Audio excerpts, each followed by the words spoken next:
Long before the Philippines appeared on European maps, its gold was already traveling across continents. Ancient kingdoms shaped their power around it. Foreign traders crossed dangerous seas for it, and colonizers wrote about it with astonishment. This is the real story of the Filipino gold that helped shape global history. Gold has always held power. It builds kingdoms, fuels trade, and becomes the memory of a nation. In the Philippines, gold has been part of the story for thousands of years. Archaeologists discovered handcrafted gold tools, jewelry, and ornaments dating as far back as the first millennium. Foreign records describe Filipino rulers dressed in gold and ships carrying golden treasures, and when Spain arrived, they were stunned at how common gold was among the people. This is not myth. This is documented history. Filipino gold traveled farther than most people ever imagined. Long before Western influence, gold in the Philippines had already been mined, smelted, and crafted into intricate works of art. Communities across Butuan, Surigao, Pampanga, Cebu, and Panay had established goldsmithing traditions with precise techniques. One famous discovery is the Surigao treasure, a collection of ancient gold ornaments found in Mindanao. It includes necklaces, body ornaments, belts, and ceremonial pieces created with craftsmanship that surprised experts. These were not crude items. They were shaped, hammered, and engraved with incredible detail. It showed that Philippine societies had wealth, artistry, and knowledge long before colonizers arrived.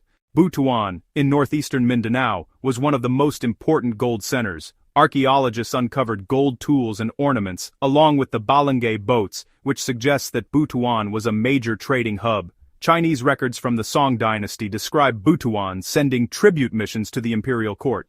Among the items they presented were gold and products made from gold. The quality impressed Chinese scribes, who noted that Butuan gold was among the finest they had seen. These records prove that the Philippines was part of long-distance trade networks centuries before European arrival. Butuan's merchants were known for their ships and their wealth. They traded gold, pearls, and metals with China, Champa, and possibly even distant regions across Southeast Asia. These were organized trade routes, not accidental voyages. In the 1980s, a worker in Laguna unearthed a small sheet of gold covered in ancient writing. Today, this object is known as the Laguna Copperplate Inscription. Despite the common nickname, the material is actually thin gold. The inscription contains a legal document dated to around the year 900. It uses a mix of languages connected to Sanskrit and Old Javanese. This means that the Philippines already had a legal system, writing traditions, and cultural exchange with neighboring regions. Historians were stunned. The discovery showed that Filipinos were already part of the larger cultural world of Asia long before Western colonization. And once again, gold was at the center of this history.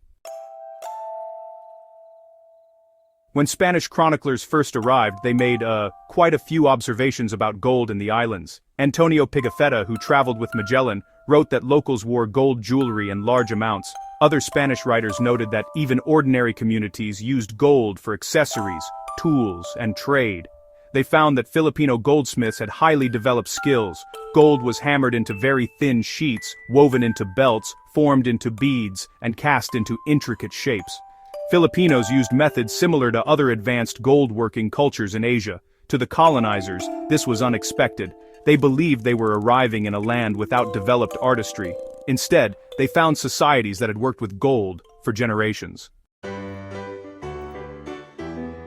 Historical accounts describe Datus and rulers wearing heavy gold belts and ornaments during important ceremonies. These were not merely decorations, they symbolized status, leadership, and spiritual protection. Many of these belts were lost during conflicts or melted into church items during colonization.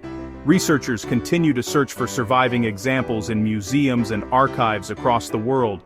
Some gold pieces taken during early colonial expeditions were sent to Spain and Mexico.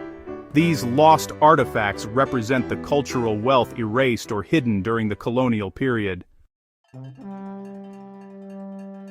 Among the most fascinating discoveries in Philippine archaeology are the gold death masks used in ancient burial practices. Bodies of important individuals were often covered with gold pieces placed over the eyes, nose, or mouth. These masks symbolize purity and protection in the afterlife. Similar traditions existed in other parts of Southeast Asia, showing cultural connections. These masks prove that ancient Filipinos had complex beliefs and ceremonial traditions centered around precious materials. One of the least known facts about Filipino gold is how far it traveled. Because of its quality, Filipino gold was highly valued in trade. Through the Maritime Silk Road, it reached regions far beyond the archipelago. Gold from the Philippines was exchanged in markets in China, Malaysia, Indonesia, and possibly even farther. Archaeologists found Filipino-style gold ornaments in other parts of Southeast Asia. The patterns match techniques used in the Visayas and Mindanao. This suggests that Filipino gold traveled with traders or was exported through large networks of exchange. Spain did not invade the Philippines because of spices. They already had access to spices from other regions. But when they learned of the island's gold, their motivations changed. Spanish reports mentioned that Filipinos possessed abundant gold and skilled artisans. Some early expeditions were partly driven by the search for these precious materials. Over the next centuries, much of the local gold was melted and turned into church artifacts.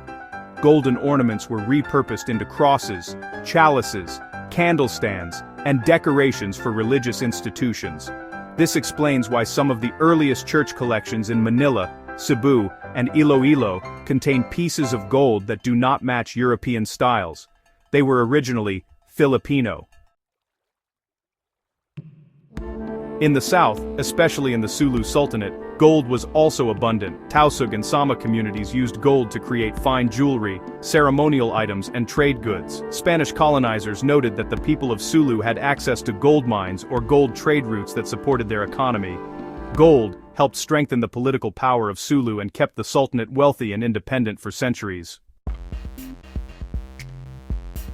Many Filipino gold artifacts found during the early colonial period were taken to foreign countries. Some pieces are now displayed in museums in Madrid, Chicago, London, and Singapore. Researchers identified them through craftsmanship that matches known Filipino techniques. The presence of these artifacts abroad shows how much Filipino gold was valued and collected over the centuries. Today, museums in the Philippines continue to work on identifying and retrieving original pieces. For ancient Filipinos, gold was more than wealth. It reflected spiritual beliefs, artistic identity, and community life. Gold was worn during rituals, weddings, and celebrations. It signified purity, honor, and protection. Families kept gold pieces as heirlooms passed from one generation to the next. These traditions show how deeply gold was connected to Filipino identity. Recent excavations, museum exhibits, and academic studies have revived interest in ancient Filipino gold. One major exhibit, called Philippine Gold Treasures of Forgotten Kingdoms, was displayed in New York and later Manila. Visitors from around the world were astonished at the level of artistry achieved by pre-colonial Filipinos. Pieces included intricate body ornaments, gold belts, funeral masks, ceremonial statues, ancient jewelry sets, all crafted with a skill that rivaled other ancient civilizations. This renewed attention helps the Philippines reclaim a part of its heritage that was once overshadowed. The story of Filipino gold corrects a long-standing misconception.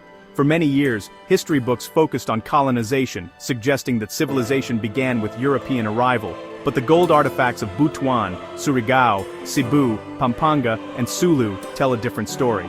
They show a land already connected to global trade, a people already skilled in art, engineering, and design, a culture that valued beauty, ceremony, and craftsmanship. Gold proves that Philippine history is deeper and richer than often taught. Filipino gold is more than treasure. It is evidence of knowledge, creativity, and resilience. It tells the story of a people who carved beauty from the earth and sent it across oceans, a story that colonization tried to rewrite but never erased. Every gold artifact that survives today carries the same message, that before empires came, before borders were drawn, Filipinos already held brilliance in their hands. The gold that built empires also built identity. It continues to shine today, reminding us of a history that was never lost, only waiting to be rediscovered.